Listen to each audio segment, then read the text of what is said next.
Peace out. There we are. There we go. And we're live. We're on YouTube for the first time ever this week. We're on YouTube. Unless, remind me, does CA Esports go live as well, or do they just upload? They just upload. Yeah. They do not go live, unfortunately. Well, So you can go and check out CA Esports on the Made in Esports channel as well. Nice little shout out to the boys over there. Went live yesterday. We're talking about Stage 4 LAN major predictions. So that's pretty sweet for Call of Duty. Oh, yeah. Toronto Ultra's got to win that. They don't predict it, but, watch the video. You'll see. Yeah. Man, honestly, as somebody who doesn't participate in any of the other videos on Made in Esports, I think people are sleeping on some of the videos that come out of this channel, because there's some good stuff here, dude. Infamy Esports, their fantasy esports video is just so good if you're looking to do fantasy, right? Yeah, and the videos are great. They break down sort of their predictions and why, go through the stats and everything, and then after an event, they'll go through what actually happened and sort of what changes happened in the fantasy sort of point situation. And that's so cool. Yeah, that is so cool. Before we start, I will give this rundown to the people in YouTube land, rather than the people who are just going to hear the podcast version that's given out to everybody else. Alex was asking me beforehand about this shirt. Now, for you fighting game community people out there, you'll know that Mirrored, which, obviously this is flipped around. This is my right hand. This is my left. This is the input for Shoryuken. And then this is a bowl of ramen. There was a lovely place in Toronto called Shoryuken Ramen, and I believe that I have one of the only retail shirts from that location, because I went to that ramen place one day and I said, I love your shirt, because they were all wearing these shirts. I said, I love your shirt. Can I buy one of those shirts? And they said, no, I don't think so, but the owner is in here. You can talk to the owner if you want to. So I said, okay, sure. Yes. I go and I talk to the owner. The owner's like, well, I don't really sell these shirts, but I could, I guess. Nobody's ever asked me. Pay me $20 and I'll give you the shirt. So I gave him $20. He gave me the shirt, and hey, I am the proud owner of a Shoryuken Ramen shirt. The very first. Potentially the only. It could very much be the only. However, I assume that there are enough gamers in Toronto who would see this and be like, yeah, I want that shirt. Yeah. It's a dope shirt. I immediately saw it and it intrigued me, so I had to ask. Like, what are the arrows? But that paired with ramen, I was like, okay, so is this a game where it's like a noodle game where you shoot? It's my game. Yeah, it's the game of life. All right, like the noodle fist. That would be my specialty. Yes, the noodle fist is my specialty. All right, let's do a best of 3. Hope everyone's doing well out there. Let's talk esports. Here we go. New character on Smash? No, I'm just kidding. That's not what we're to talk about. Okay. Although, if we have time at the end, we gotta.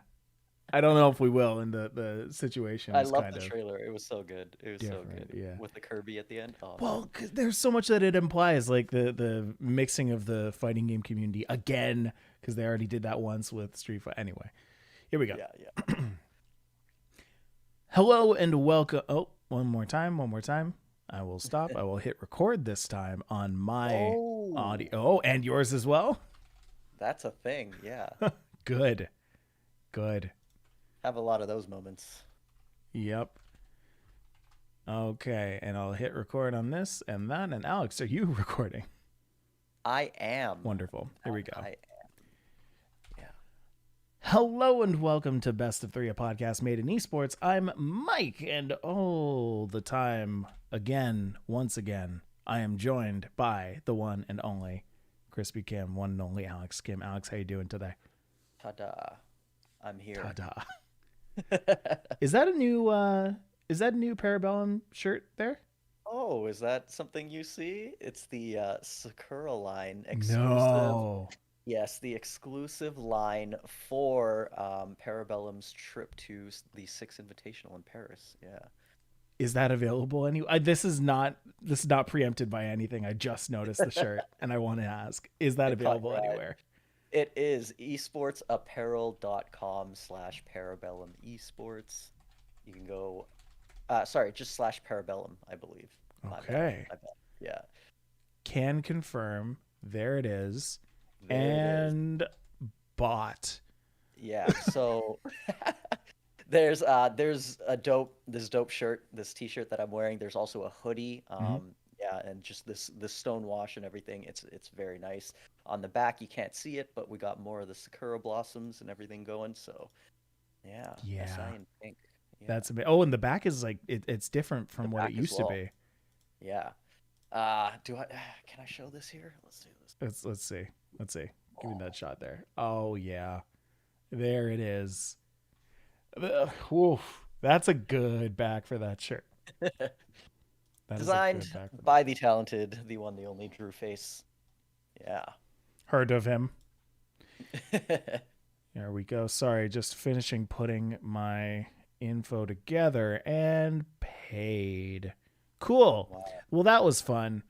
Alex, we want to talk today about kind of a what is it? Is it a touchy subject? It's not a touchy subject. I don't even want to say it's a touchy subject. Honestly, it's a thing that's happening. Rampant. Yeah.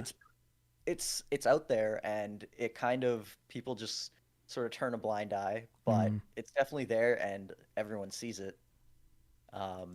Myself as well, like, just to give like how rampant it is, we were at a local tournament, and there was a fair amount of teams there still, and there was various admins and everything, and one of the rooms that you would get into, one of the lobbies, the password was actually Adderall. And it was just, and like, it's just like kind of a joke for everybody who was competing in the event.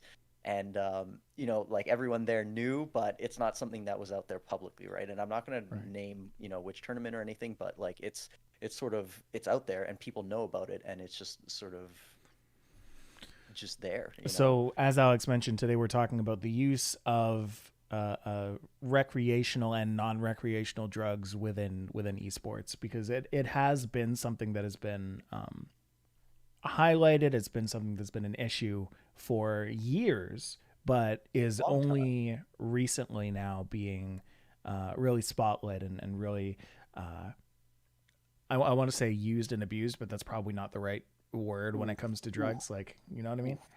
And I don't want to, like, honestly, it's not even the first time it pops up once in a while. Yeah, you know what I mean? It's just like this comes in waves, and then we talk about it, and then eventually people stop talking about it, and some people make changes, and some people don't make changes, and then the whole cycle begins again. So tell us why today we're talking about drugs in esports. Yeah, so Huke put out this really, really sort of, I don't know, like, very candid video where he was just sort of talking about his recent sort of past couple years in the Call of Duty League with Dallas Empire, and his recent move to 100 Thieves and everything like that. But in that video, he sort of talks about what happened in 2020 and how he was really abusing Adderall throughout that whole season. And he actually admitted to even being under the influence when he won with Empire as well. So it was pretty heavy stuff. And, probably not too uncommon, actually. Right. So, it's not just him. So for those who haven't seen it, tell us a little bit about what he was saying in that video. Yeah, so I think he really was he was just sat down. He was sort of just talking to the camera, Hmm.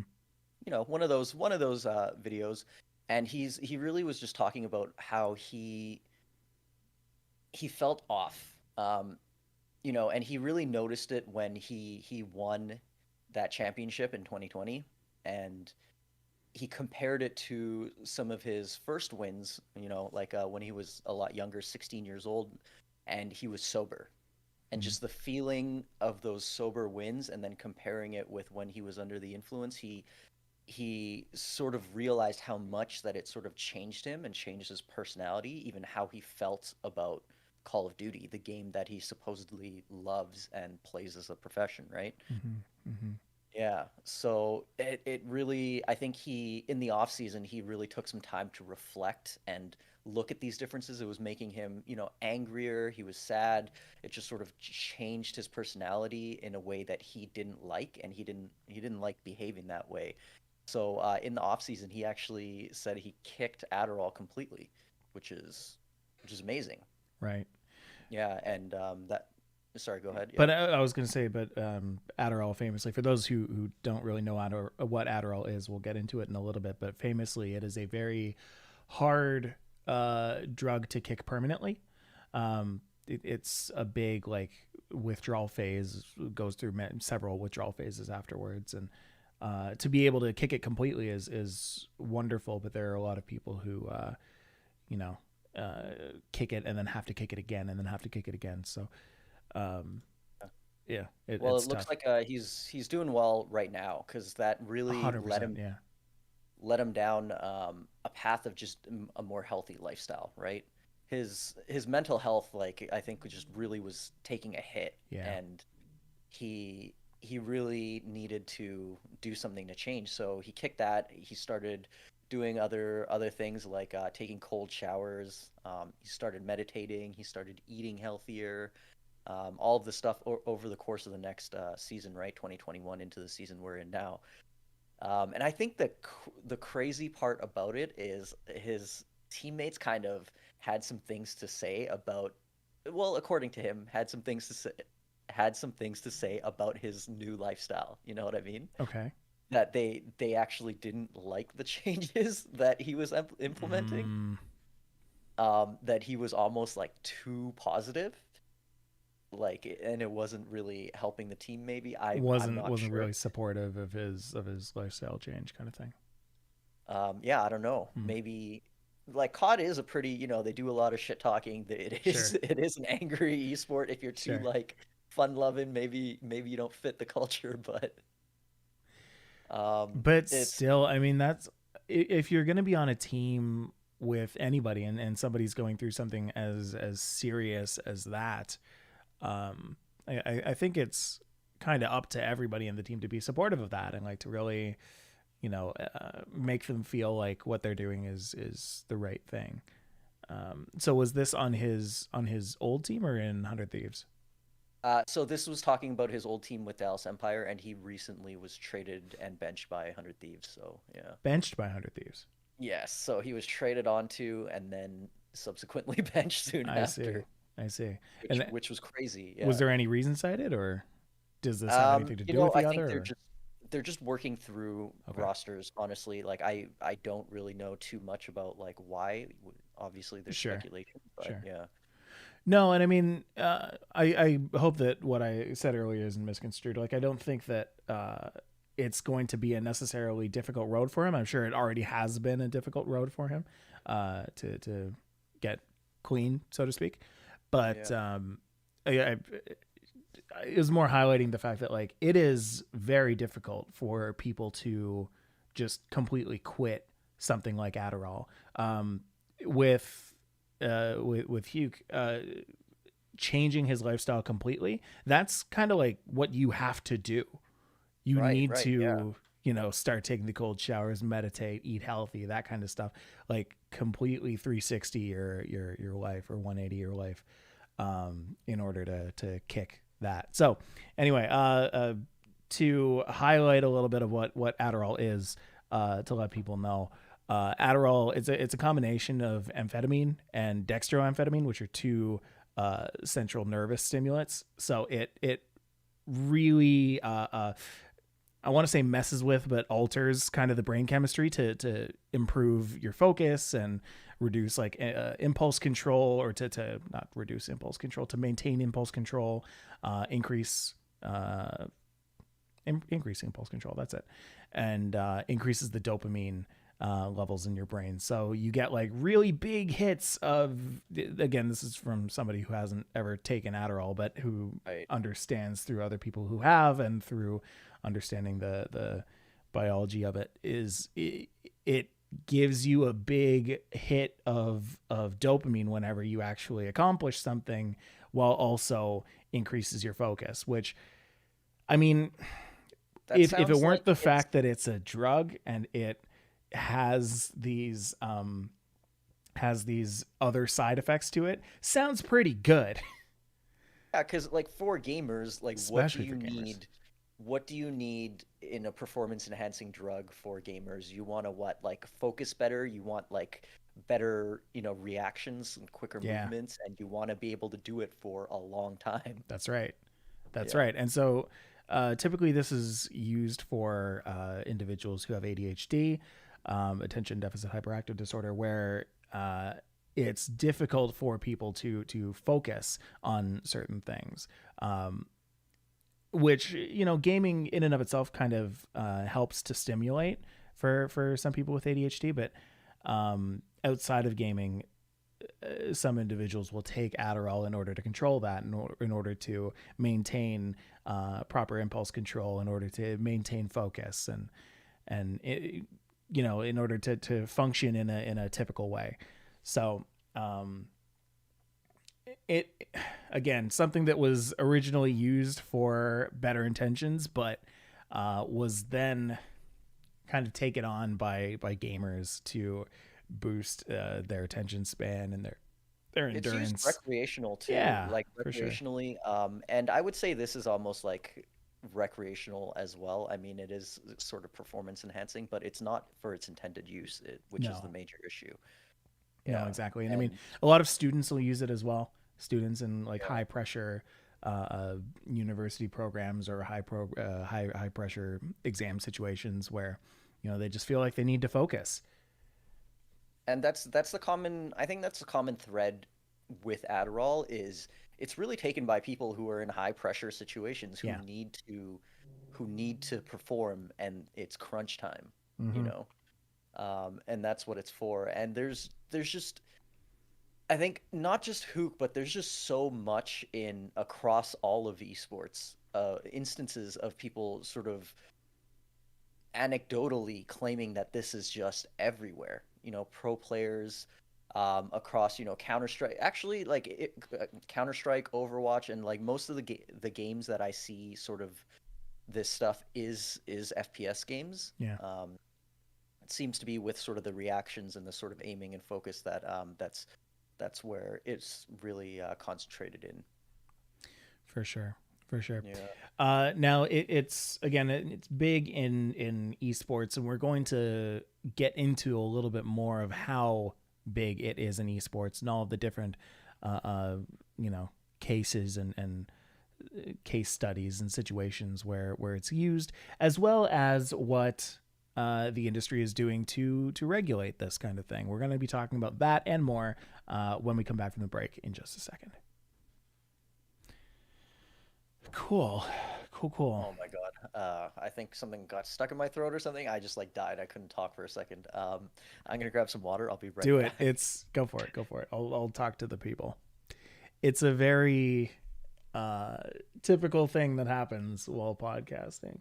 You try talking for 20 minutes straight and not getting something caught in your throat. There have been times, thankfully I have this tea, this lovely, I think it's ginger chamomile or ginseng and chamomile, I can't remember, tea right with me to keep my throat buttery smooth.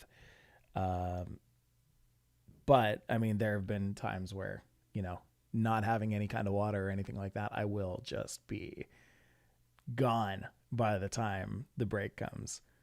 I'll just be coughing all over the place and muting my microphone so it doesn't come through on the podcast, but I am just gone. Are you drinking water right now? No, sir. This is hot. It's either ginger and chamomile or ginseng and chamomile. I can't remember what the G word is. Yeah. I also not a fan of either, but healthy. Green tea.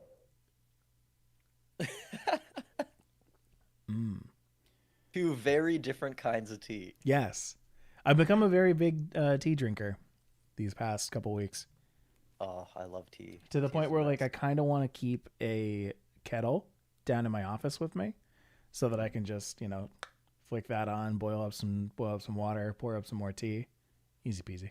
You can do it Korean style, I guess. Like Koreans, they make like barley tea. They just boil a shit ton of it. Yeah. Throw it in the fridge and they drink it as water pretty much. Oh, cool. So it's always like cold tea. Yeah, but it's a pain in the butt because you have to make it, which is like you think filling a Brita is bad if you had to brew it every single time. Yeah.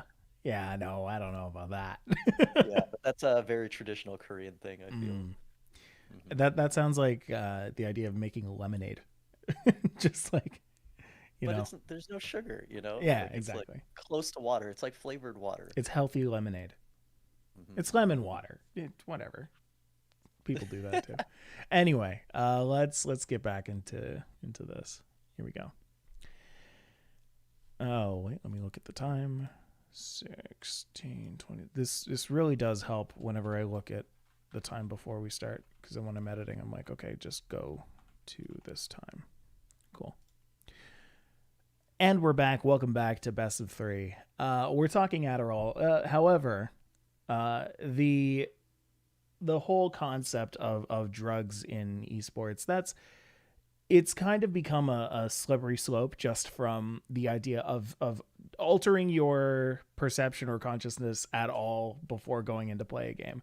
Now that can range all the way from things like coffee. Coffee is considered definitely. Yeah. Oh, for sure. Like it all goes into the idea of nootropics, which are things that alter the brain capability and the brain function, and things like caffeine, which is found in lots of different things. Coke, Red Bull, coffee. Those all contain caffeine, so they are all considered nootropics. Which is interesting. Are nootropics also illegal? I didn't look into nootropics actually, but I don't believe that they're in any of the banned substance sort of lists. Caffeine is definitely one of them, and I'm not sure if that would be listed there. There are legal and illegal nootropics. So things like coffee are totally fine, but there's a whole regulatory board for the government that decides what is and isn't a regulated proper nootropic. However, most of them are legal, as long as things are like classified as food. So, okay, yeah, interesting. Things that are like food and drink are considered fine. However, things like pills, powders, over-the-counter drugs, powders and that kind of thing, those are not. Right. Yeah, so like I honestly just wanted to get into some of the examples of just how rampant this can be, right? So let's start with a Counter-Strike player. So Semphis, he admitted on his YouTube channel that he and his entire team were on Adderall when they were playing in. They won $250,000 at that tournament, and the entire team was on Adderall, right? Wow. So this is not something where it's like a one-off whatever. Like collectively, all these players are coming together and they're like, hey, we're gonna do this, and this is gonna boost us to give this edge.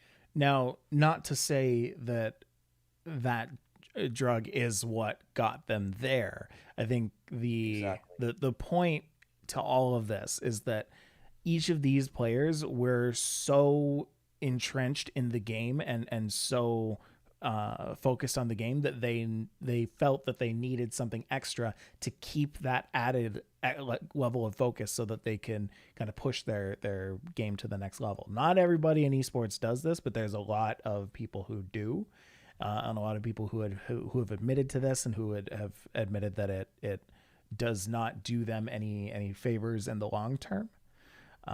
It may help them in terms of, you know, getting the focus to you know, get that extra edge, but man, it's a rough path after that.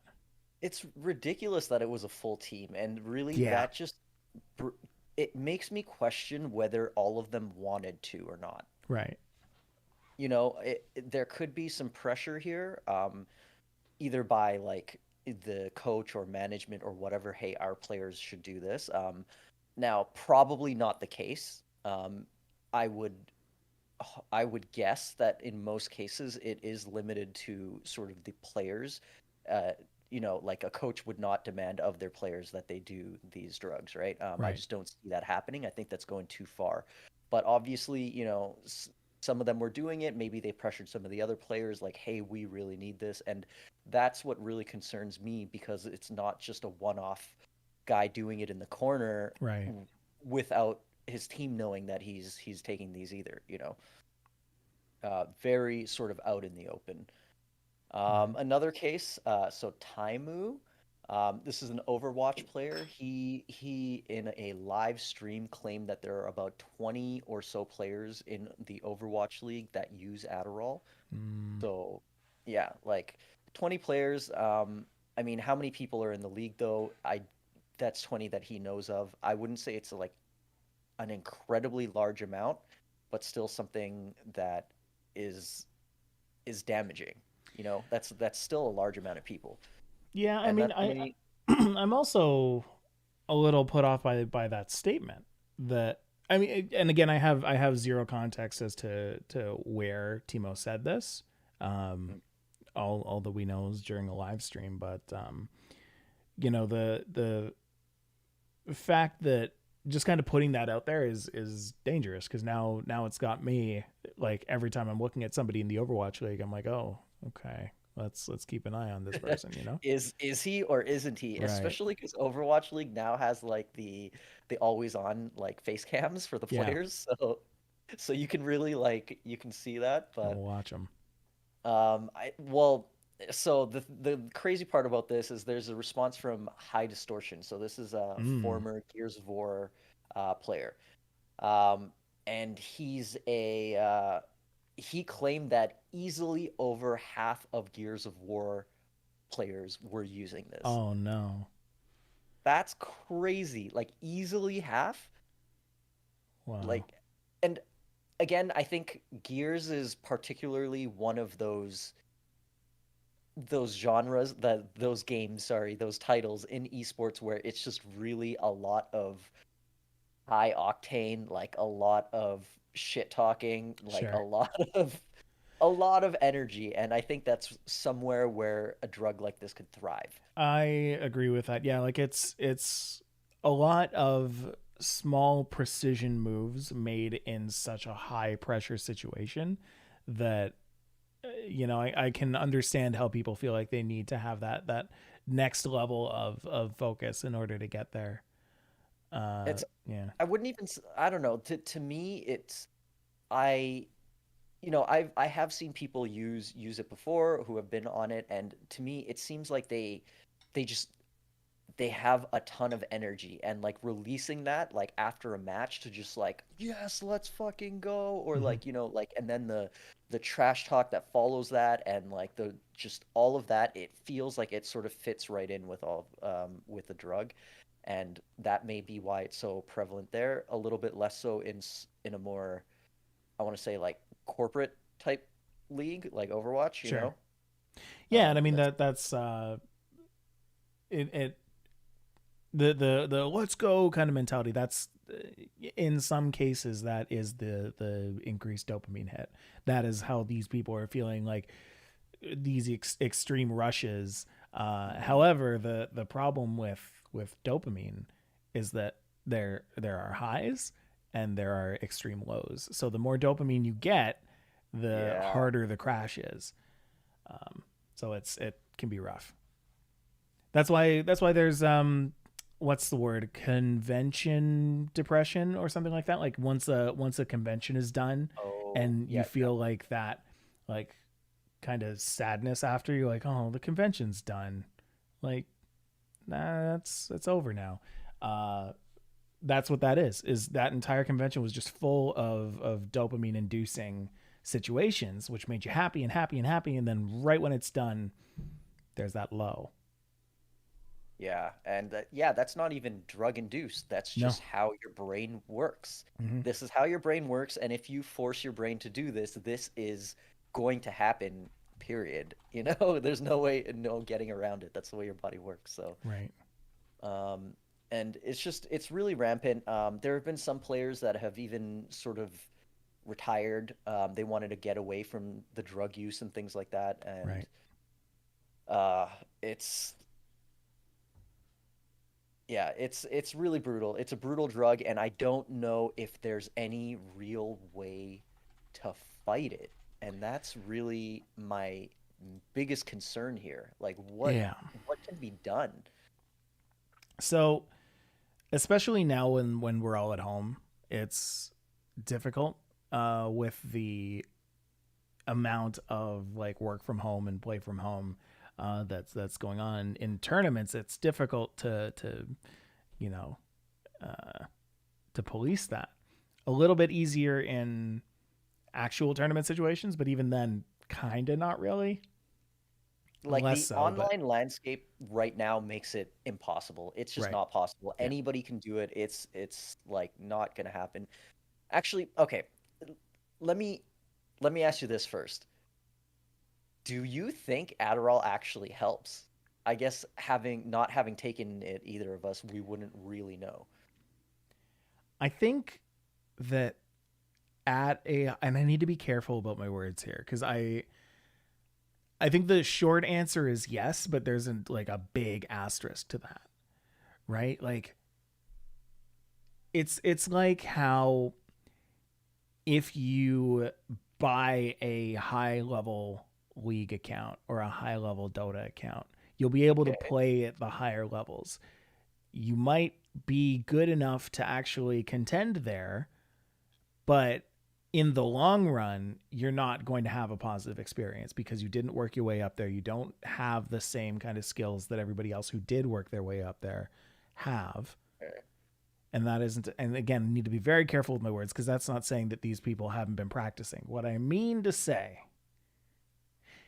is that by taking these things and taking them on a frequent basis, it's adding addiction to the equation of all this. And you know eventually the addiction to Adderall specifically leads down a very dark path where people end up very depressed, where people end up without a lot of energy unless they're on Adderall and they need to take more and more and more, and it's not healthy in the long term. So That's a short. good point. That's a fantastic point Yeah. because an esports career is already cut short by so many factors. Yeah. Why do you need to add another problem, another thing to combat for for like a long successful esports career, you know? Yes. You could get caught in so many things. You could get canceled, you could cheating scandal, your team could pass you up, like the meta can change, like all of these things. Like let's throw addiction in the mix. Like why Right. would you do this to yourself? Right. I Uh, mean, life changes all the time. Don't add something that's going to be difficult in the long term for yourself. Um, yeah, I am with you on that. I was doing some reading on sort of anecdotal sort of results of Adderall use in esports. Yeah. And although there were a lot of people who were like, "Yes, I definitely can see the difference. When I'm on Adderall, I am, so much better at the game. Hmm. Like this is how I have to play and this is how I'm good." And then there are other people who are like, "Yeah, okay, I see that it could give you an edge, but it's not really in the way that you think. You may gain focus, but um, you would lose maybe sort of overall vision. So you gain focus maybe in your lane specifically, or like specifically in one area, but you will neglect other parts of the game, other aspects of the game because you're Yeah. so focused on one. And so it's really not like you know, um, like a win-win drug. There are some sort of negative sides to that much sort of focus, I guess, in the short term as well. So I feel like anecdotally it was about even. People who said that really it helped them, and people who said, eh, Yeah. not really. You know. So I guess the way to bookend that question, that tough question of does it actually help? I would say yes, but it's very not worth it. Mm. There's very little point to actually doing that. Like, no. It will not give you superpowers. Right. You cannot all of a sudden get good at a game because you take drugs. Correct. It's, you know, um, yeah. That's all I can say about that. So, man, regulating this is the problem. So okay, obviously you can you can regulate this. So in-person tournaments, LAN tournaments, okay, everybody here, you have to test for it and you cannot have Adderall or whatever in your Yeah. system, etc., right? Um, but what about people who genuinely need this drug, who have a prescription for it? So there's a And problem there there. it is, right? Like, man, what about the people who need it to play on an equal footing as everybody else? The people who literally cannot focus if they do not have the the help of something else like that. Um, it man, like regulation is so tough for this because it's like And you need the to provide some kind of doctor's note with what you're doing in order to be like confirmed to take this as you're playing or anything like that. Like I'm sure that's and what I think that's the sports major regulations have. problem, is that that's what it is right now. But but Mm-hmm. how easy is it to get a prescription for this thing? Right. Like if anyone can just like, oh, hey, I know a doctor and you can pay him $50 and you'll get this prescription, or all you have to do is say these things and he will give you a prescription, bam. You know what Right. I mean? Now all of a sudden I can legally take this to compete. Yeah. I so my big idea on this is just that I don't think it can be regulated. I don't think there is much that can be done more than is already being done. Um, because it is very up to the individual, right? Like it's not a problem that can be stopped through regulation. This is a problem that has to be stopped through awareness and through people caring about themselves and people, caring about their future. Um, like, man, I'm not. I mean, there are sort of like two commissions that would oversee this in esports, and we've talked about them before. But the Esports Integrity Commission, Yes. they were set up, and I believe they've been working with ESL since 2016, actually, Mm, to have this sort of testing done at ESL events, right? Um, so it has been around, but obviously it's not working very well. right. And also, all leagues are different. So that's ESIC with ESL specifically. Apparently, actually, ESL spends over $40,000 a year just in drug testing for their Wow. tournaments. So, like, they're actually doing something about it, right? Mm-hmm. Mm-hmm. Uh, And I mean that's good, and like you can that's kind of all that you can hope for through organizations like the ESL. Um, Not all tournaments implement it, though. I don't know. no. I don't know if the Overwatch League or Call of Duty League or League of Legends, if they actually do testing. I'm not 100% sure on that. Mm. Um, but the other agency that I sort of found, the World Anti-Doping Agency. Oh. So there's the World Anti-Doping Agency, and according to them, Adderall is a performance enhancer. They label it a performance enhancer, and the NFL, the NBA, and MLB, they all have banned Adderall use. So even in physical sports that are not sort of mental and everything, they do understand that this is can be performance enhancing. For sure. For sure. Yeah.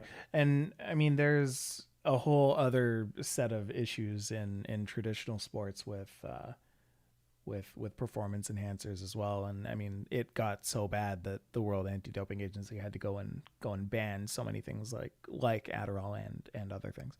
I think with Adderall specifically, it's a tough one because that's a mental enhancer, and that's esports is way more of a mental cognitive game than it is a physical sport. And so I would say that warrants it even more so to be on their banned substance list. Yeah, I mean, really, that's all you can do. I guess the extreme side for what I would want to have is like for that to be a completely banned substance and for them to do like rigorous tests and checks. Pull the But plug on it entirely, yeah, or yeah. But I there is don't no think okay that's for this. going to happen. I don't think people are going to let that happen. You know Yeah, what I mean? I mean, they're not going to go down without a fight Yeah. if so many people are using this.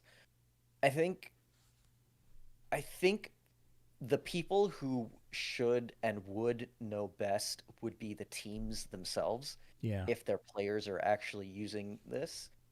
They're the ones who are with them on a regular basis in training, in Yeah. scrims, in, just day to day, right?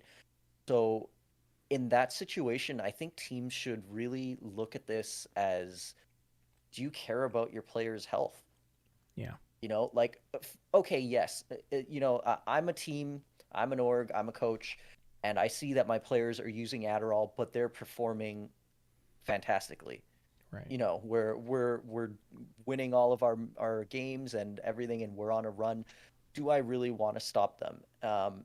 And I think if you truly care about your players is not only mental health but physical health, Yeah. and about them as people, as an organization, you should not let this happen. Just because the tournaments can't catch you, um, just because they're not testing, and it might be really hard to do, but I think they really got to take a look at what kind of org they want to be, what Well, kind of and I mean community they that's want to that's the foster. reason that so many people have come forward and openly talked about the fact that they used to do these kind of things, right? Because Yeah. they realized that their actions were hurting their health, their mental health, their physical health, their relationships. At some point it catches up with you, and I wish I could say it loud enough that people really need to keep their future in mind, because obviously it's a, I mean, you and I being slightly older people, Right. we know that the future does happen eventually. And Oh yeah. the mistakes that you make in your early 20s or late teens or anything like that, they do catch up with you.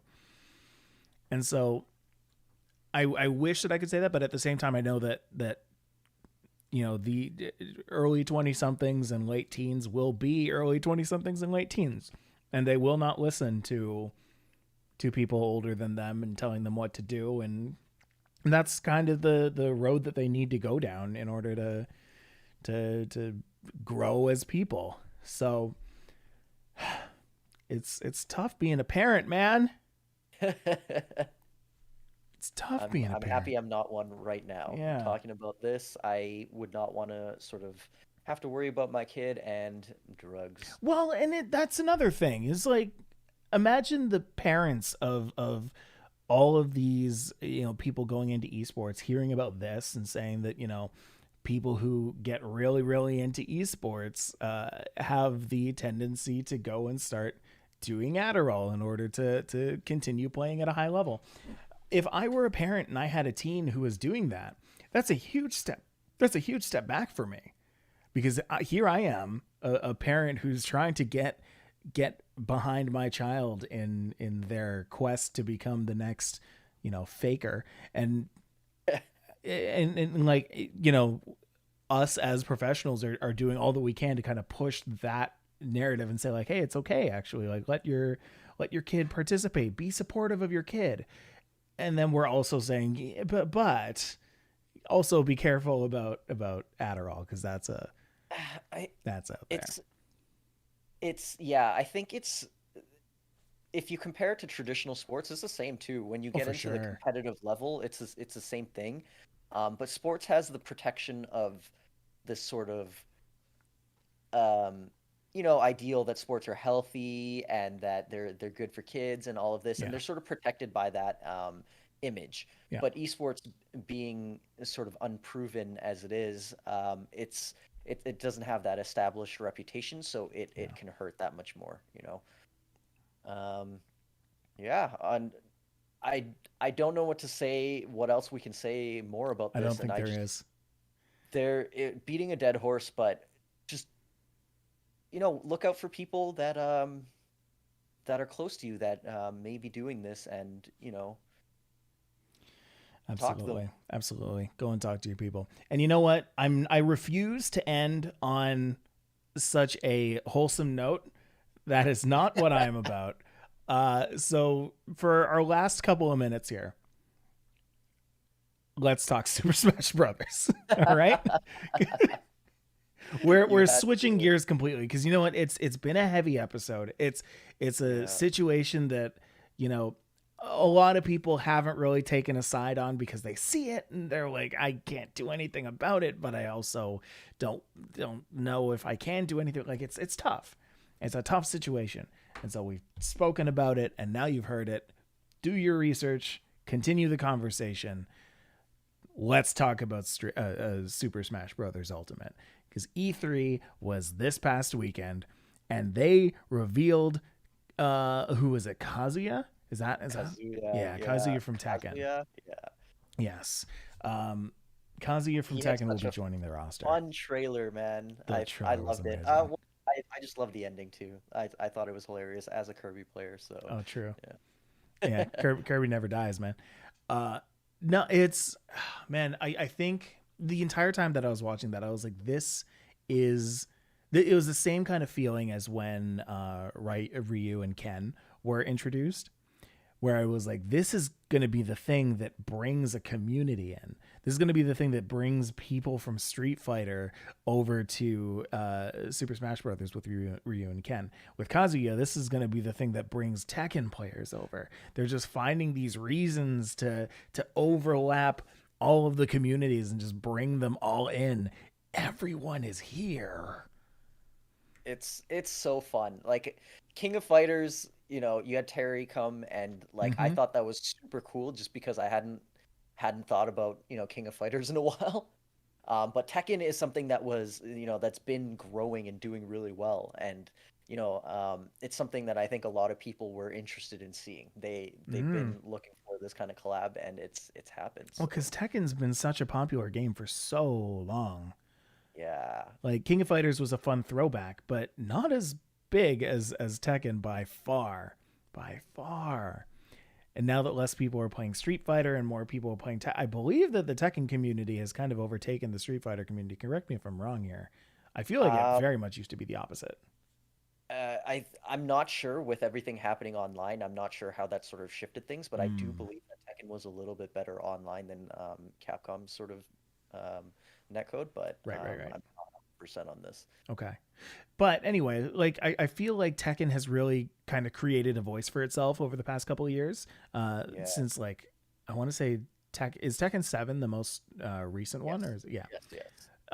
Especially since Tekken 7, I feel like that one was a big turning point for a lot of the Tekken community to really, get their chops up and get going in physical tournaments.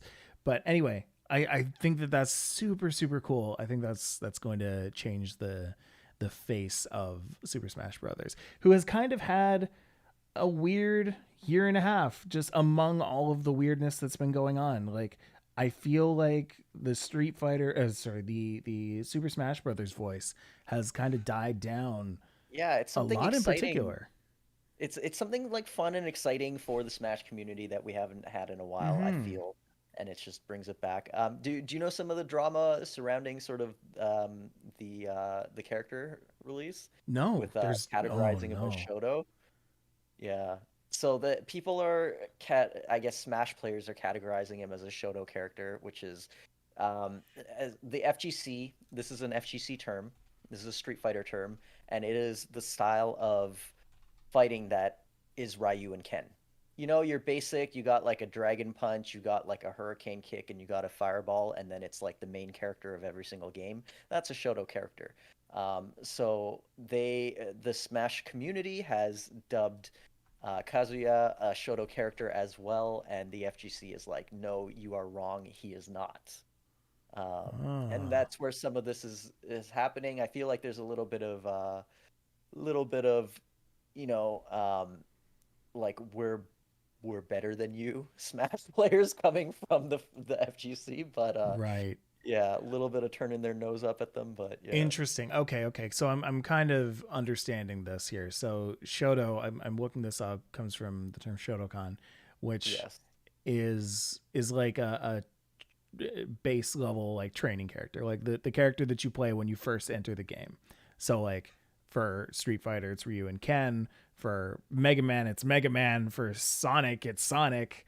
You know, no, you're no, no, no. It's not the main character. It's a main character in a fighting game not a, right. So not a with main base. character necessarily, just the Yeah, character who is easiest to pick up. So which makes sense in Super Smash Brothers ways, because like, you know, you're playing the game and they technically, introduce yeah.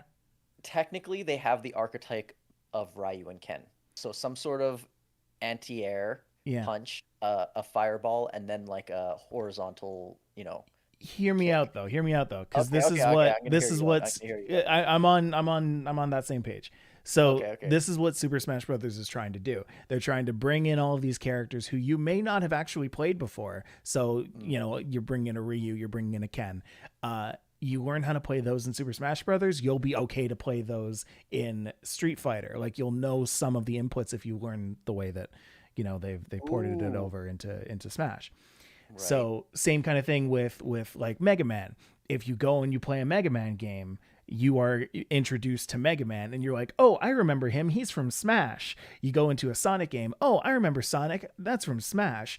If you brought in Knuckles as your Sonic character, people would not know who the hell Knuckles is. Yeah, once you go into a Sonic game, they're like, "Who's this blue guy?" Right. So Kazuya is the way where like you go into Tekken, and Kazuya is the character who you will now see, not having played Tekken before. Like me, I'm a person who's never played a game of Tekken in my life. If I learn how to play Kazuya in Super Smash Brothers, I'll be able to go into Tekken and be like, okay, I can probably use some of the inputs that I've learned through Super Smash Brothers and be okay in Tekken. So there, for that reason, uh Nintendo kind of has to, or Smash kind of has to uh repackage and rebrand these characters as Shoto characters, because that is how they Uh, get people familiar with the game that they're from. Interesting. I see your point. I see what you're trying to say. So That's my yeah, time. Shoto, what does it mean? Is it an FGC term? Is it the Smash term? Is it a main character of a It game? is Or definitely an based on FGC a term. Yeah. yeah, based on a certain move set, you know what I mean? So, Right. um, It like that's why, in my opinion, that's why things like, or characters like Ridley took so long to actually be integrated into the game, and it took a ton of like protest and a ton of like uproar from the Smash community in order for them to do that, because Smash was originally all about bringing together iconic characters yeah. from their games doing things that they iconically do. You know, Kirby sucks up the people, Mario throws the fireballs, DK throws the, not throws the barrels, DK does the big punch, you know? Like, so characters like Piranha Plant, kind of characters like Ridley, characters like King K. Rool, like those were all characters that have been asked for and are being as such delivered by Smash, but Kazuya doesn't really fit that Kazuya's the you gotta learn Tekken to really know this character. I'm just happy that it's not another Marth. It's not another Fire Emblem hero. Right. Right. And I mean, like, that's honestly what I'm most grateful for. By that same logic from before, though, as the, get to know a game series, the introduction of all of these sword fighting Fire Emblem characters, that was all entirely because at the time there were a lot of Fire Emblem games being made, one after the other. So, like, Robin was the main character of the DS Fire Emblem game. Ike was the main character of the GameCube Fire Emblem game. Byleth was the main character of the most recent Fire Emblem game for the Switch. Who am I forgetting? Chrom was also for the DS. It was Chrom and Robin. It's so, like, all of them, they are main series Fire Emblem games that are successful, very successful. And so, like, I think it was a way to just kind of bridge that introduction gap between. I mean, to be honest, the Fire Emblem was not a game that was really on my radar before Smash Ultimate, so I'll give you that. It did its job. Well, yeah, I mean, how many people out there's first understanding of Fire Emblem came from Super Smash Bros. Melee when they introduced Marth and Roy? Right, Marth and Roy. Yeah, the Fire Emblem characters, they were in Melee as well. Yeah, because back then, neither of those characters had even made it to North America. Did you know that? Actually, you're absolutely right. I know them as the characters from Melee. I don't know them as the Fire Emblem characters. But they were. Marth was from Fire Emblem 1. Roy was from Fire Emblem 6. Neither of those made it to North America by that time. The first game that made it to North America was Fire Emblem 7, which was just called Fire Emblem in North America. And that came out for the GBA, so probably around the same time. I don't know exactly the year, if it's before or after. 7 games. And it didn't even involve either of them. It involved Roy's dad. Because 7 was a prequel of 6. Oh, jeez. And I got real into it because I was like, this is really cool because I learned who Marth and Roy was, and that one dude looks a lot like Roy. And I used Roy a lot because I was 9 and I loved it. So Fire Emblem was your drug of choice. Fire Emblem was my drug of choice, exactly. Oh, man. All right, yeah, and I think that's all the time that we have for today. We got to talk a little bit about Smash, ended off real fun. Yeah, Mike, where can the people find you? People can find me on Twitch and Twitter at StillJustMike. You can go and follow me over there. Alex, where can people find you? You can find me on Twitter at Crispy Kim. That's Crispy with a K. And let me know what you think about sort of doping and the drug problem in esports. Like, do you think that Adderall is actually performance enhancing? Have you had experience with it before? Like, I want to know your stories. Let me know in the comments. Yeah. Then you can find the podcast here every week on the Made in Esports YouTube channel. Go and check that out. Lots of fun stuff here as well. There are lots of really good videos that are made every single week, like stuff from CA Esports and what's the other one that I'm thinking of? Infamy. That's it. Yes. Absolutely. Go and check all of those out. Folks, we will see you next week. Thank you so much for joining us. Have a good one. Bye-bye.